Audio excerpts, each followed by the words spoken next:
दिनैनि जथुमायाव नुजाफैनो हानाय जोंनि अनजाग्राथार फादार खुलुन्दाय आं फादार खुलुन्दायल' होनगोन फादारनि मुङा फादार Vedamuthu Kulundaisamy मिस्टार टरेन बर' मानगोनां जोंनि बर' थुनलाइ आफादनि आफादगिरि doctor Anjalu Daimary adviser Boro' women justice forum जोंनिनो डायसिसनिनो father vicar general father Michael Elango जोंनि parish priest father Jaishankar Basumatary cathedral पारिशनि parish priest father Antony father Peter Wary आरो गासै नुजाफैनो हानाय आलासिफोर आरो जोंनि फादारखौहाय मोजां मोनग्रा फादारखौ मान होनो फैनाय दिनैनि बे मेलाव नुजाफैनाय आंनि अनजाग्रा नोंथांमोन गिबियावनो आंनि खुलुमनायखौ बयनिसिमबो बावहरबाय एसे आं सम लागोन फादारनि मावनाया गोबां बुंनांगौआ दङ फादारा बेबायदि लिरदों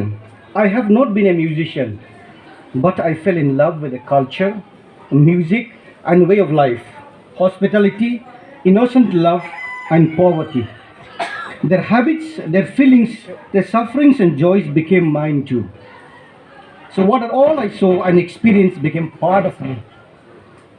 And whatever I was able to do in the future was due to the seeds implanted in this soil. Father, गुबुन स्टेट गुबुन जायगायाव जोनोम लादोंमोनब्लाबो बियो जोंनि जायगायाव फैनानै जोंनि राव आरो हारिमुखौ गावनि खालामना लादों बियो गावखौनो बर' खालामबाय आरो मानसिफोरखौ जों बर'फोरखौनो गावनि हारिखौ सिनायनो बर' बायदि साननो आरो थानो फोरोंबाय बियो गोसो मोदोम जिउ गासैखौबो जोंनि बर' हारिनि थाखाय मावबाय सोमोनांथाव आरो गोमोथाव हाबाफोरखौ मावफुंबाय दिनै डायसिसआ थांनाय बोसोरनि अक्ट'बरावहाय फादारनि बे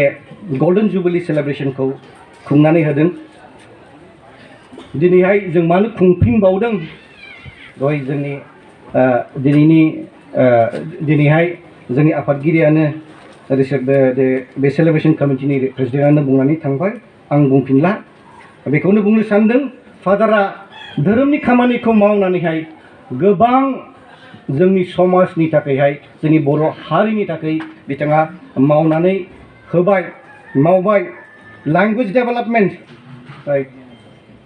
जोंनि रावनि थाखायहाय जोंनि रावनि जौगानायनि थाखाय बिथाङा गोबां मावबाय एडुकेशन सेक्टरावहाय जाहाथे जोंनि मानसिफोरा क्वालिटी एडुकेशनखौ मोननो हायो बिथाङा बे एरियायाव मावबाय प्रिजार्भेशन अफ आर्ट एंड कालचार जोङो नुनो मोनदों गोबां फादारा बेनि सायावबो मावदों आरो ह्यूमेनिटेरियान सार्भिसेस सुबुं आरो समाज सिबिनाय फादारा 1940आव जोनोम 1940आवहाय तामिलनाडुआव विशाखापट्टनम गामि होननायावहाय बिथाङा जोनोम मोनदोंमोन बिनि बिमा बिफानि मुङा जाहैबाय मारियामाल Vedamuthu फादारनि बिफाया सासे कैटेकिस्टमोन आरो बियो सासे मावनानैहाय जाग्रा मानसिमोन बियो गोरलै खुलुन्दायखौहाय बियो सासे दौरि जानो लुबैखादोंमोन आरो थिग बेबायदिनो फादारा दिनैहाय जों नुनो मोनबाय बियो सासे गोथार दौरिबो जाबाय बिनि बिफानि सिमाङा जाफुंबाय बियो 2.5 years आराय बोसोरावनो बियो बिनि बिफाया थैनानै थांदों आरो बिसोरो 6 जन माने बिदा फंबाय बिसोरो थालांदों आरो थैनाय समावहाय बिसोरा थाइनै फैसाल' दंमोन आरो मासे मोसौ आरो फिसा हा थानो थाखायहाय बेल'मोन दा बिसोरो बारान्दायावनो उन्दुनाङोमोन आरो बिनि बिमाया गोजान जायगायाव जेरैहाय जोङो साहाजोंहाय आमटेका ओरै एरियायावहाय जोङो नुनो मोनो गोबां गोजान गोजान जायगायावहाय नोङो दै लायनांगौ बेबायदिनो बिसोरो बिनि बिमाया दै लायनांगौमोन आरो बिनि बिमाया 25 फैसा 25 फैसानि माने खामानि मावनानैहाय बियो बेजोंनो न'खरखौ सालायनोहाय जानांगौ जादोंमोन बेबायदि अबस्थायावहाय दा गोबां बेबायदिनो दुखु खस्थ'आवहाय फादारा देरनांदों आरो बिसोरो गावसिनि जानाय लोंनाय गाननाय जोमनायनि थाखायनो मानसिफोरनि अननायावसो बिसोरो थादों जेब्ला फादारा स्कुलाव थांनांगौमोन बेबायदिनो गामिनि माबा गावबुरा एबा पारिश प्रिस्ट फादार बिसोरसो बिखौहाय हेफाजाब होदों स्कुलाव थांनो थाखायहाय जेब्ला फादारा अर्फनेज स्कुलाव थाहैदोंमोन बे समावबो बिहा फादारा गांसेल' गस्ला दंमोन बेखौनो सुयै बेखौनो गानफिनबाय थायोमोन आरो गाज्रि जायोब्ला बेखौनो सुथेनानै आरो बेखौनो गानफिनबाय थायोमोन बेबायदि अबस्थायाव फादारा देरदों आरो जेब्ला फादारा एसे देरबाय बियो मादुराइ डायसिसावहाय सेमिनारियावहाय 1958आवहाय जइन खालामदों फादार पारिश प्रिस्ट इरुदु स्वामिया बेखौ थिनहरदों आरो बेनि उनावहाय सेन्ट पल्स मेजर सेमिनारियावहाय बियो मेजर सेमिनारिखौ खालामदों नाथाय बेवहाय मोनसे मोजां घटनाबो होननांगौ एबा गाज्रि घटना होननांगौ जानानै फैयो बिहा माने गुग्ला जादोंमोन बे समावहाय बियो गुग्ला जानायखौहाय खोन्थादोंमोन रेक्टरनोहाय नाथाय मा खालामदों रेक्टरा बेखौ थिनहरदोंसो सेमिनारिनिफ्राय नों दौरि जानो हानाय नंला नों थांफिनदो दा फादारा दुखु मोननानैहाय फैबाय बिनि बिदा जोंनायफोरा बियो थाफैबाय बियो माबायाव मावोमोन टेलिफन अपारेटर हिसाबैहाय दा बेजों थानानै बियो मा खालामदों बियो साख्रि नागिरदों दा बियो एग्रिकालचार डिपार्टमेन्टआवहाय बियो स्टेट सार्भिस कमिशन एग्जामाव पास जानानै बि साख्रि मोनदों नाथाय फादारा गावहा मोनसे दौरि जानायनि बिहा गोसोआव दंखायोमोन बेखौ लानानै बियो थाबाय थादोंमोन आरो बे समावनो फादार विलान'भा सासे सालेसियन प्रिस्टआ बेखौहाय मिथिनानैहाय बियो बिशप अरेस्टास मारेंग' जोंनि तेजपुर डायसिसनि बिशप बेनोहाय मोनसे लाइजामखौ लिरहरदों आरो बेहाय मोजां रिप्लाइ मोननानैहाय फिननाय मोननानैहाय फादार खुलुन्दायखौ बियो बेवहाय थिनहरदों आरो बेवहाय बियो फादारा रिजेन्सि खालामनानैहाय बियो थिय'ल'जि फरायहैबाय आरो बियो दौरि फसंजादों 1971आवहाय बिनि उनावहाय बियो लोगो फैनानैहाय बेंटल पारिशआवहाय बियो अपइन्ट जादों एसिस्टेन्ट पारिश प्रिस्ट हिसाबैहाय फादार जुबिजों मावनो थाखायहाय बेवहाय 2.5 बोसोर बियो मावदों बिनि उनावहाय उदालगुरि थिनहरजादों बेवहाय 2 बोसोर आरो बिनि उनावहाय फादारा थिनहरजादों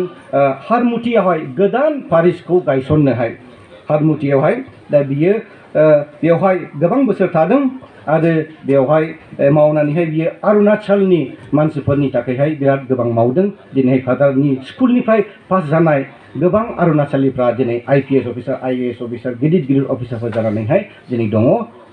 दा बिनि फिथाइखौ बिसोरो मोजां मोननो हादों आरो बिनि उनावहाय मेजर खामानिया जाहैबाय फादारा बरमायावहाय फैनो मोनदों फादारा बे बेंटल आरो उदालगुरि थानाय समावनो बिना गोसोआ बायग्लिखाबाय बर'फोरजोंहाय बर'फोरनि गेजेराव मावनो होननानैहाय दा बेनि गोसोआ बेनो दंखायोमोन दा बियो जेब्ला बियो हारमुटियाव थिनहरजादोंमोन बिनि गोसोआ बांद्राय सुखुवाखैमोन नाथाय बे थांदों मावहैदों गोसो होनानै मानो होनबा बियो थिनहरजानाय हिसाबैहाय नाथाय जेब्ला बियो बेवहाय मावफैफिननो जोंनि बर'फोरनि गेजेरावहाय मावफैफिननो थाखाय सुबिदा मोनबाय बियो बिराद गोसो खुसि जानानै बियो फैफिनबाय आरो मावफैबाय आरो जों मिथिगौ बियो बरमा मिशनखौ माबायदि गायसनखो माबायदि खालामखो आरो बिनि उनाव बियो फैनानैहाय बिजनीयावहायबो आरो गोदान मोनसे स्कुल आरो पारिश खुलिफैबाय आरो बेवहायबो मावनानैहाय जों मिथिगौ जों मा फिथाइ जों मोननो हाखो दा आङो एसे गोख्रैयैनो फादारा मा मावखो जों गोबांनो जोंनि बर'फोरानो दिनैहाय फादारनि मावनायखौ जों मिथिया गोबां मावनानै थांबाय दा बेनिखायनो आं एसे गोख्रैयैनो आङो बुंनो सानदों जोङो जेब्ला मिथियो अब्लासो जों अबाक नांगोन एबा जोङो सोमोनांगोन जे फादारा सासे मानसिया एसेग्राब दे मावबाय जोंनि बर' हारिनि थाखायहाय जेब्ला बियो बेंटलाव दंमोन बियो मा खालामखो 110 111 बर' मेथाइफोरखौहाय बियो सुजुहोनानैहाय गोबां मानसिफोरखौ लानानैहाय सुजुहोनानैहाय बियो मा खालामदों माने गिर्जायाव रोजाबनो थाखायहाय बियो माने लेखाथ' नोंना साइक्ल'स्टाइल खालामनानै बेखौनो माने बाउन्ड माने माबानानैहाय पिन मारिनानैहाय बेखौनो बाहायजेननो हमदों आरो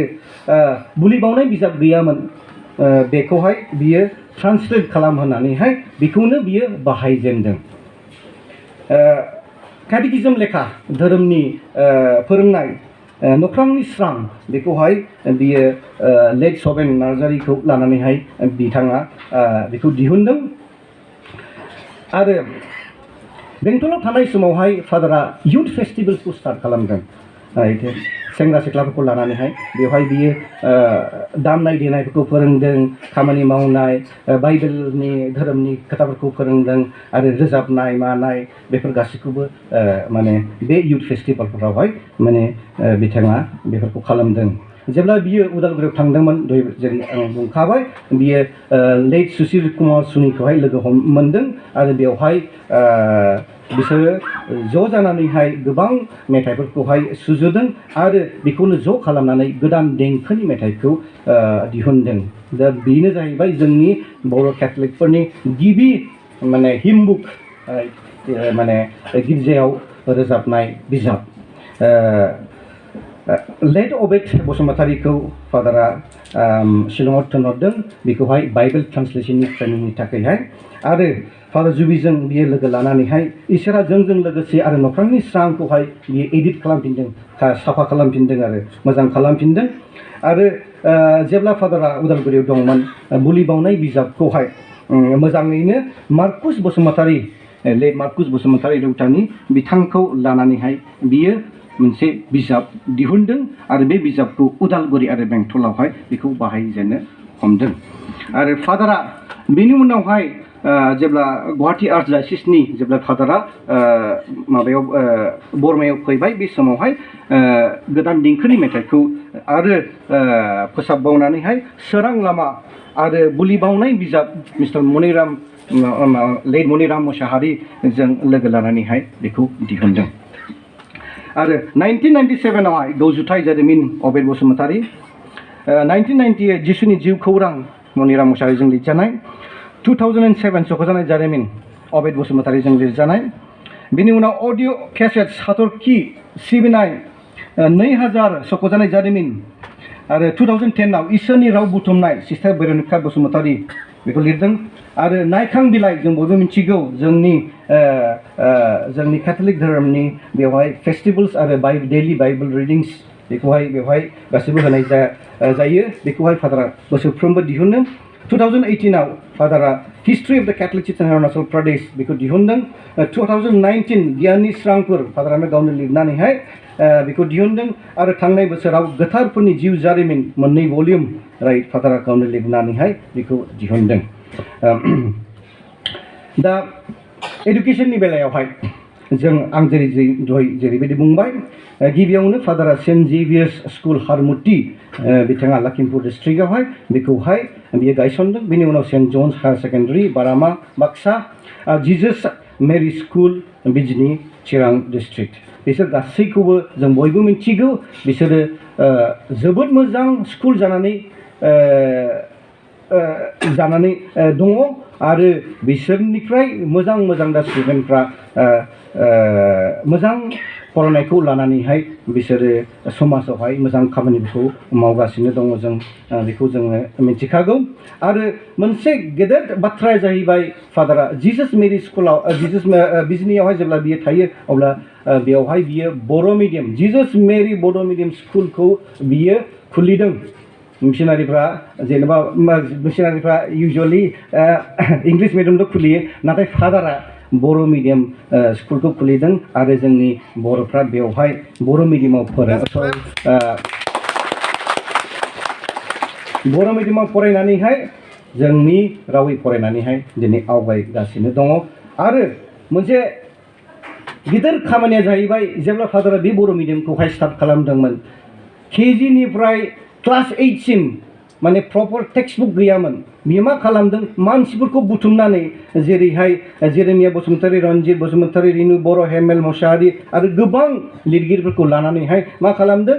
मैथमेटिक्स साइंस सशियल स्टाडिज मरल साइंस गासिबो लेखाफोर जा नांगौ बेफोरखौ गासिखौबो ट्रान्सलेट खालामनानैहाय बियो प्रिन्ट खालामनानैहाय गथ'फोरनो एभेलेबल खालामनानै होदों सोमोनांथाव हाबा बेसेबां गिदिर खामानि दा जों फैनि लैंग्वेज आरो लिटारेचारनि बेलायावहाय फादारनि खामानिफोरखौहाय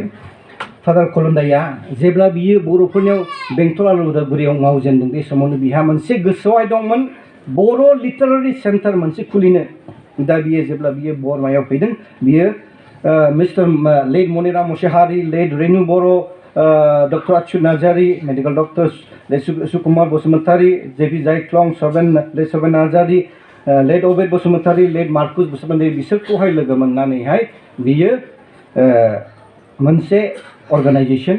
सोदोमस्रि हारिमुखौ दादों आरो बिनि थ्रुयैनो बे अर्गानाइजेसननि थ्रुयैनो गोबां खामानिखौ मावदों जेरैहाय 1996 आव मटरि 1996 आव गुबै गाहाम आखुथाय ट्रान्सलेटेड बाय रिनु बर' 1997 आव सासे लावखारनि मिजिं लिरगिरिया मनिराम मुसाहारि 2001 रिपर्ट अन भुटान ट्रान्सलेटेड बाय रिनु बर' 2003 आंग्ल' बर' डिक्शनारि एडिटेड बाय मनिराम मुसाहारि खन्थाइलु माने बेवहाय 18टा जोंनि बर' राइम्स मा होनोमोनलाय बर'नि बर' राइम्स खन्थाइ बेखौहाय सिडि आरो केसेटआवहाय दिहुनदों 2004 मादार टेरेसा रिनु बर'जों लिरजानाय बेखौ दिहुनदों 2007 आव कनसाइज आंग्ल' डिक्शनारि एगेन एडिटेड बाय माने रिनु मनिराम मुसाहारि बेवहाय जोंनि हार्बल मेडिसिन जोंनि बे जारिबुथि माने माने माबाफोरखौ माबानानैहाय जोङो मुलि खालामा होमबा बेफोरनि आयुर्वेदिक बेखौहाय बिसोरो गामि गामि थांनानैहाय फादार रेणु बर' माबाबो रुपस्रियाबो गावबो खोन्थाय बिबो दंफायोमोन बिसोरो बुथुमनानैहाय बेखौहाय लिरनानैहाय साफायनानैहाय दिनैहाय जोंनोहाय होदों नङाब्ला बेफोरो जोंनि बर'निफ्राय गोमालांबायानोमोन बिराद गिदिर खामानि 2010 आवहाय एगेन माने concise Bodo' English dictionary edited by Maniram Mushahary बेवहाय माने पकेट भार्सनबो दङ दा आं फैनि आर्ट एंड कालचारनि सायावहाय फादारनि खामानिफोर जेब्ला फादारा बेंटलाव दंमोन बियो मा खालामोमोन सेंग्रा सिख्लाफोरखौ बुथुमनानैहाय बियो बिदिनो दामनाय देनाय माबाफोरखौहाय बायनानैहाय बेवहाय बियो फोरोंहोयोमोन बिसोरखौहाय सोलोंनो आरो दामनो देनो थाखायहाय हिन्जाव आइजोफोर माने गथ'सा आइजोफोरखौहाय मोसानो मानो बेहाय बियो फोरोंदोंमोन 1992 आवहाय जेब्ला बियो बरमाव दंमोन सुकुमार बसुमतारीजों बियो बर' आगर जोंनि बर' आगरा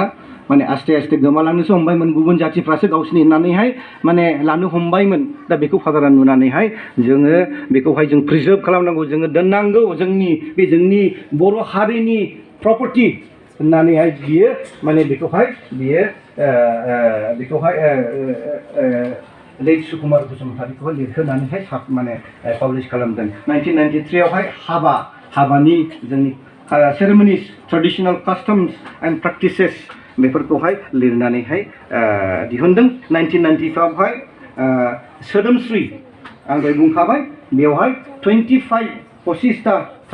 जोंनि ट्रेडिशनेल आरो खेराइ मिउजिकखौहाय both in western as well as Hindustani notation of खालामनानैहाय माने बेयो फादारा दिहुनदों आरो लोगोसे माने केसेटबो बेखौ बेवहाय रिनु बर' आरो जेबि जायख्लं आरो शिशिर कुमार सनि बिथांमोना हेफाजाब होदों आरो बयबो मिथिखागौ फादारनि बिराद गिदिर खामानिया जाहैबाय बासिराम जोहोलाव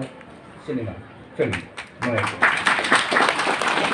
We are privileged to have our director here right now. We shall introduce. Director, Bini director is by JP Jaiswal. Right.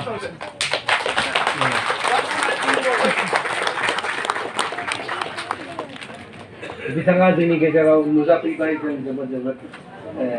मोजां मोनबाय आरो बिथांखौ जों हामबाय होयो दा आं बारा बुंनो थांला बयबो मिथिखागौ बेयावहाय गोबां मानसिफोरानो माने हेफाजाब होदों जेरै महिनी महन ब्रह्म डक्टर मंगल सिंह हाज'वारि ननि गपाल ब्रह्म माने जोंनि मानगोनां प्रमिला रानी ब्रह्मनि हाजबेन्ड राइट देन मेघनाथ मुसाहारि टिकेन्द्र बरगयारि ब्रजमोहन बसुमतारी बेंटल महिलाल बसुमतारी बिनि फंबाय आरो बिसोरो आरो गोबां दंबावो आं बुंजोबनो हाला आरो एक्टिं आंनि बिबोनां दङ लहित बसुमतारी बेबायदिनो गोबां मानसिफोरा माने हेफाजाब होदों आरो बे गिदिर खामानिखौ माने मावफुंनो हादों फादार कुलुन्दाया माने जोंनि बर' आर्ट एन्ड आर्किटेक्चारखौ बियो प्रिजार्भ खालामनो आरो जोंखौहाय माने जोङो बेखौ जों लाखिनांगौ बेखौ बियो साननानैहाय बियो गोबां खामानिखौ मावदों जेरैहाय बर्मा पेरिसाव जेब्ला बियो गिर्जाखौ लुदों बेवहाय मा खालामदों बियो डिमापुराव थांनानैहाय बेवहाय नायहैनानैहाय जा डिजाइनफोर दंमोन बेफोरखौ लाबोनानैहाय बे डिजाइनखौहाय बे बर्मा गिर्जायाव लुनायावहाय बेखौ बाहायदों आरो जों बे गिर्जायाव नुनो मोनो जेरै जिसु मेरि आरो जसेफ जिसु बिसोरनि माबाफोरखौ ड्रेसफोरखौबो बर'नि बियो माने खालामदों आरो पुलपिट बेबायदि जेरावहाय बाइबेलखौ फरायो एबा इसोरनि रावखौ जोङो माने जों खोनानो मोनो राइट दा बेवहाय बे मा खालामदों बे गाहायाव सिजौ बिफांखौ होनानैहाय गोजौआवहाय माने ग्ल'ब माने ग्ल'ब माने पृथिबीखौ दिन्थिनाय जाबाय राइट आरो बिनि सायावहाय माने स्टान्ड माने बाइबेल स्टान्ड राइट बिराद मिनिंफुल खालामनानै फादारा बेफोरखौ खालामदों नाथाय जोंसो बारा बुजिनो रोङा एबा नायनानै जों जेबो बुजिनो सेस्था खालामा नाथाय बिराद खामानि फादारा बिराद गोसो होनानैहाय रिसार्च खालामनानैहाय सिन्था खालामनानै बेफोरखौ खालामदों टाबरनाकल जेरावहाय गोथार साक्रामेन्टखौ दोनो फादारा थाइगिर फिथाइनि महराव खालामनानै बियो बेखौ खालामदों डिजाइन खालामनानै बेखौ माबादों थाइगिरा जोंनि थाखाय बर'फोरनि थाखाय मोनसे माबा सिम्बलिक माबा राइट दा बे थाइगिरनि माबा डिजाइन खालामनानै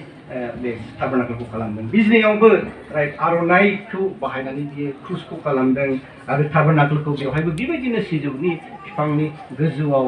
थानानैहाय माबा दोननानैहाय बियो टाबरनाकलखौ माबादों that symbolizes that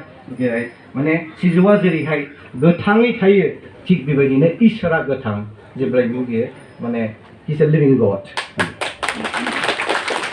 फादारनि थाग्रायाव थाङोब्ला जोङो मा नुयो राइट फादारनि बे वालफोरावहाय राइट आरो बै गोजौआवहाय उखुमावहाय नों बेयाव जों नायोब्ला मोजाङै मा नुयो जोङो बेयावहाय मानसि सिफुं सुनाय राइट सेरजा हुनाय एबा खाम दामनाय राइट एबा माने आलासि बरायनाय माबाखौ लानानैहाय मा होनोमोनलाय माने जोंनि बर'नि माबाखौ लानानै आलारि बाथिखौ लानानैहाय माने बरायनाय बेफोर गासिबो दंजोबो दा बेफोर दिन्थियो फादारा बेसेबां बर' जाखो जोंसो बेबायदिनो जोङो माने जों बर' जानानै थानो हायाखै नाथाय फादारा जोंनिफ्राय बांसिन बर' जाबाय आरो जोंखौ फोरोंबाय बिजनियावहाय दहाय खोनाखाबाय जोङो फादारा नीलेश्वर रिंगु दामसा डान्स स्कुलखौ बिथाङा फसंदों आरो बेवहाय गोबाङानो दिनै भारतनाट्यम आरो जोंनि बर' डान्स एबा गुबुन डान्सफोरखौ सोलोंनो हायो आरो बेवहाय बेजोंनो गोबां जोंनि सोलोंसाफ्रा राइट सोलोंनानैहाय गावसोरनि जिउ खांनायावहाय बिसोरो बेखौहाय बाहायनो हागासिनो दङ दा let us come to this thing माने humanitarian services right फादारनि humanitarian services फादारा जेब्ला बर्मा मिशनखौ गायसनदोंमोन बे समावहाय माने बे समा बिराद माने जोंनि बर'नि हिस्ट्रियावहाय it was a very dark period बो होनजायो राइट माने जोंनि गेजेराव बिराद दांलाय सुलाय जादों गावनि जों बिदा फंबायजोंनो जोङो नांलाय खमलाय जादों आरो बे समावनो फादारा सफैदों बर्मा मिशनखौ गायसननो थाखायहाय आरो बे समावहाय गोबां जोंनि मानसिफोरा न' सावजादों एबा बिदिनो सै सम्पति गासिबो गोमाजादों नाथाय बेबायदि समावहाय गोबां मानसिफोरखौ फादारा जानाय लोंनाय मुलि न' बेफोर गासैखौबो बियो जगार खालामनानै होदों 60 houses. More than 60 houses. Father built 60 houses there. आरो फादारा गोबां मानसिफोरखौहाय सेंग्रा सिख्लाफोरखौहाय बियो टिचार्स ट्रेनिंआव हरदों एबा हायर एडुकेशन कलेजाव फोरोंनो एबा इउनिभार्सिटि पिएइचडि गुबुन बायदि बायदि डान्स बेफोरबायदियावहाय सोलोंनो थाखाय फादारा थिनहरदों आरो बियो मा खालामदों गोबांखौनो गावनि स्कुलावबो बियो माने एमप्लय खालामबावदों जे थांनानै थानायनिबो बियो राहा होदों आरो गोबाङानो दिनैहाय बेबायदिनो थांनानै थानायनि राहाखौबो मोनदों आरो गोबांआ दिनै मोजां अबस्थायावहाय दङ आरो बेबायदिनो बियो मोनसे strong dedicated capable and stable teaching स्टाफखौ बियो खालामदों आरो गावनि स्कुलाव फादारा गोबां गथ'फोरखौहाय फ्रि एडुकेशन होयोमोन जानाय लोंनाय थानाय लेखा इउनिफर्म गासिबो बियो from 40 to 60 every year फादारा बेबायदि बियो माने हेफाजाब होदोंमोन दाबो जेब्ला फादारा दा रिटायार्ड जाबाय बिहा माने सर्सआनो गैला अब्लाबो फादारा गावजोंहाय कयजन सेंग्राफोरखौ दोननो माने इउनिभार्सिटियाव फरायनो थाखाय दाबो हेफाजाब होबावो गावहा जेबो बारा सर्स गैयाब्लाबो आरो गोबां मानसिफोरखौहाय फादारा लोमजानाय साजानाय अपारेशन खालामनाय राइट गुसुथि बे क्लेफ्ट अपारेशन ना राइट गुसुथि बे हाजो जानाय बेखौहाय स्माइल अपारेशन बेखौहाय माने माबानो थाखायहाय अपारेशनखौ खालामनो थाखाय फादारा हेफाजाब होदों आरो गोबां मानसिफोरखौ फादारा जानाय लोंनाय गाननाय जोमनाय जेब्ला बियो नुयो बिसोरनोहाय बियो बे हेफाजाबखौ होदों आरो गोबां मानसिखौ बियो हाबो बायनो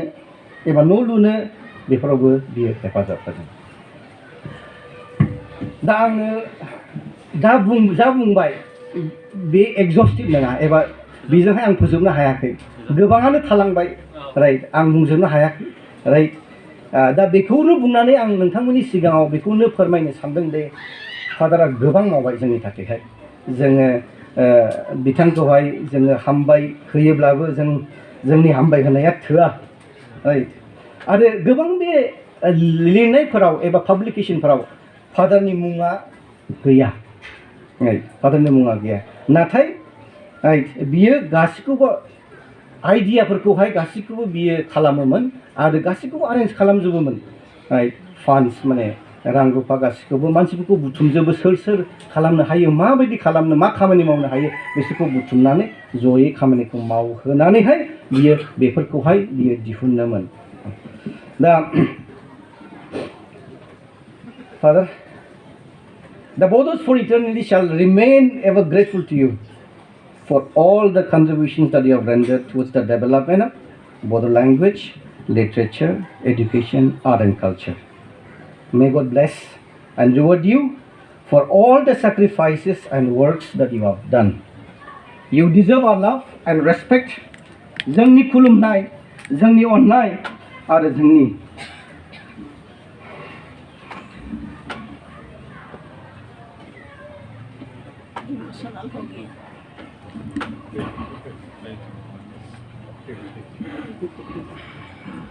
हामबाय होनाय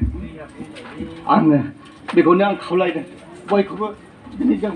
असमनि आरो जों फादारखौ जों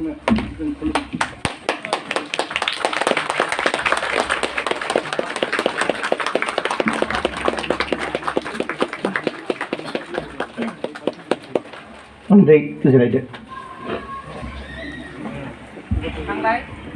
आं एसे इमसनेल जादों माने प्रेक्टिकेल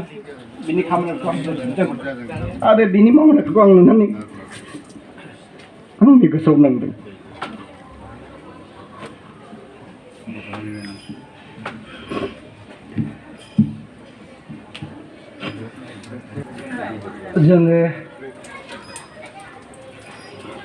जों बर' जानानैहाय जोङो फादारनि खामानिखौ जोङो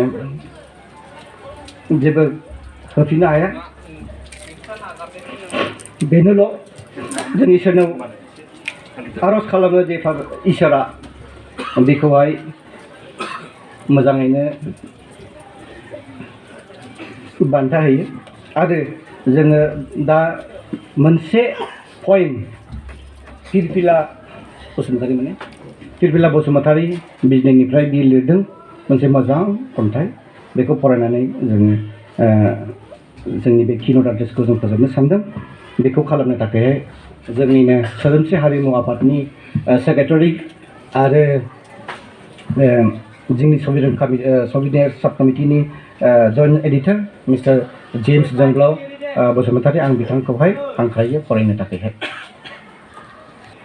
गिबियाव आंनि गोसो गोरबोनिफ्राय बयखौबो आंनि खुलुमनायखौ जासिहरबाय आरो बे बेलासि समाव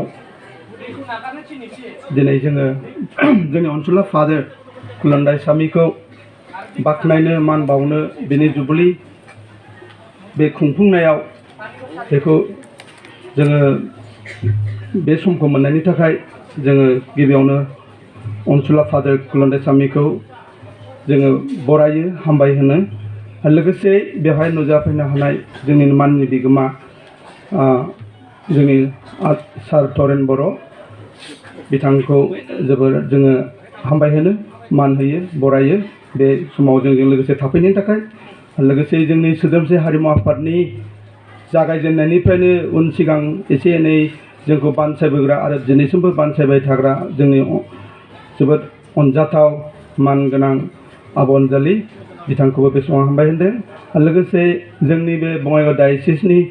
दैदेनगिरि जोंनि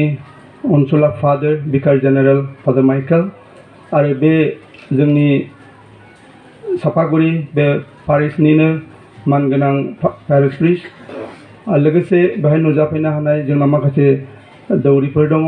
फादर पिटार आरो फादर एन्टनी आरो सिस्टार आरो मानगोनां दाब दाब जायगानिफ्राय सफैनो हानाय जोंनि मानगोनां आलासिफोर जोंनि ख्रिस्ट' सिबियारिफोर आरो बे समाव जोंजोंनो दंफैयो जोंनि बर' बास्राम जोहोलाव फिल्म बानायनाय दैदेनगिरि बिथां मानगोनां जिबि जायख्लं दा समा बारा थांगोनखाय आङो बयखौबो गेजेरावनो बरायग्रोनानै लाबाय आरो आंनि गोजोननायखौ बावहरबाय दा बे समाव जोंहा फादारनि माखासे मावनायफोरखौ हागौमानि सेबखांनानै बुंनानै थांनाय मानगोनां जोंनि डक्टर बिथाङा सार्टिफिकेटल' मोननो गोनांसै फोजोबजोबखाबाय डक्टर अनजालु आलबिश बसुमतारी बिथांखौ आं जोबोर हामबाय होनदों बिथाङा मरलेस 80% 90% बेयो सेबखांबाय बेनि थाखाय हामबाय होनदों आरो आं बे समाव बे खन्थाइ जाय खन्थाइनि गेजेरजों सासे खन्थाइगिरिया फादारखौ बे सुजुदों फादारखौ मिथिहोदों आं बे खन्थाइगिरिखौ आं लिंहरनो सानदोंमोन बबेखानि गथ'साया एसे लोमजादोंनो फैनो हायाखिसै अब्ला बिनि जानानै आङो फरायथिनो थाखाय आङो नाजानोसै आगोमा गेदेमा दौरि आफा कुलुन्दायसामी नों सासे दावबायारि रिउ रिउ गोजान रायजोनिफ्राय आगान होफैजेनब्लानो बर' रायजोआव नों सुजुदोंमोन गोसो गोरबोआव मोनसे गोथां सिमां मावसोमनायनि थांफिनदोंमोन थफिदोंमोन बारसे समायना बिबार सुबुंखौ अननाय मोजां मोननायनि सोरजिजेनदोंमोन थुलुंगानि गोग्गो फुंखा गोसो मोदोम जिउ बावसोमनानै बिहोमा होनो बर' फिसाफोरनो बिमा बिफा बिदा फंबाय बिब' बिनानाव जाथि खुरमा संसारनि गोदै गोबाब माया नागारनानै जिउनि बे जोबथा बुब्लियावबो नोङो नागाराखिसै गावनि जिउखौ असिनाखिखौ नों सिनाखि खालामनानै गाब गुगानाय गोरबोफोरखौ नों गाब होनानै थफ्लासे मिजिं बुथुमनानै थांना थानो जिउखौ रंजानो आवगायलांहोनो थुलुंगा होदों मिजिंखौ लानानैथ' थांना थायो सुबुङा नोंनि सानस्रि नोंनि आदर्श नोंनि थै गोलोमदै गासैबोथ' सुबुंनि थाखाय बिजिनि जिसास मेरि आरो बर' बिजोंनि फरायसालि सोदोमस्रि हारिमु आफादजों दिहुनजानाय बिजाबफोर बास्राम जोहोलाव सावथुन फोरमान होयो रोखा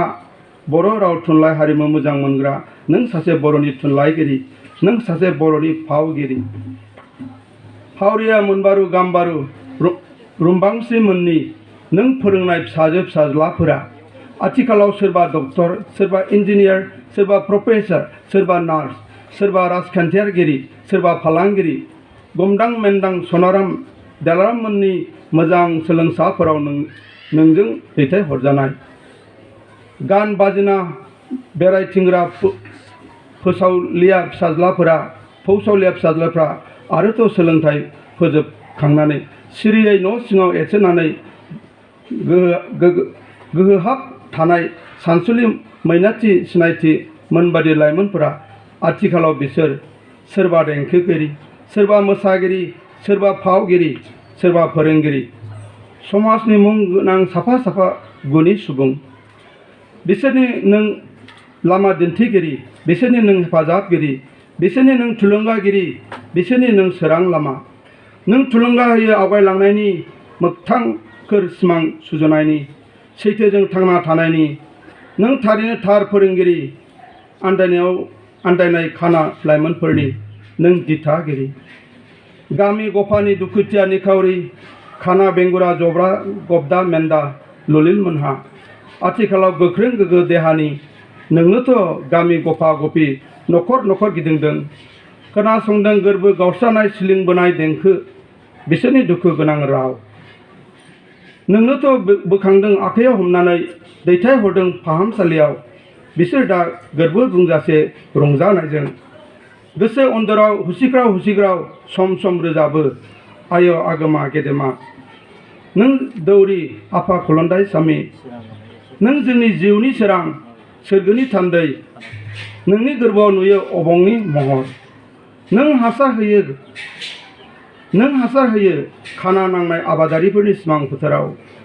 मोनो गोथां महर बिसोरनि गोरबो मिजिं हाबिला आबाद नों बिसोरजों आबाद थिलियाव ओंखारहैब्ला थुलुंगाजों बिसोरनि गोसो सानस्रिया बुङो नों सासे नंगुबै आबादारिफोरनि सोमखोर गोथां सिमां नुहोग्रा आबादारि नों जेराव बिद्दा फसङो बेरखाङो बेवहायनो बर'नि गोजाम जारिमिन समायसारो सोरगिदिं बर'नि हारिमुजों सोमखाङो गोमखाङो बर' न'खरनि खबाम नोंनि थै गोलोमदै बर'नि थाखाय बर'खौ अननाय मोजां मोननायनि थाखाय नोंनि गुस्थिनिफ्राय ओंखारनाय गेबें बर' रावा जेन' दाउ खौवौनि मिलौदो मेथाइ नोंनि बिहोमाया नोंनि सिनायथि नों बर'नि थरसे अलंबार आफा नों सान्थौगिरि आफा नों आदर्शगिरि आफा नों बोसोनगिरि आफा नों समाज सोरांगिरि आफा नों धोरोमगिरि आफा नोंखौ जों खुलुमो एसेनोसै आङो आरो सुंद' गुसुं लिरबावदों आङो रोंथाराब्लाबो फादारनि मावनायखौ लानानै सुंद' मोनसे आंनिफ्राय लिरदों बियो आं बेखौबो फरायथिनो सानबाय नेरसोन खन्थाइनि नामा नेरसोन गुसुंसो मिथिस'नो हाया नोंनि अननाय मावनाय गोग्लैसोनाय हारिनि अलखद समाव फैदों नों अनसुला फादार जोंनि गेजेराव बुंस' हाया माब्रै होगोन नोंनो मान सुबुंनि गेजेराव नोंनि मावलांनाय रुजुजाया रावजोंबो नोंनि अननाय सोरजिलांबाय जोबनो गैयै लिरबिदां हारि माहारि सिबिनाय थुनलाइ जौगानाय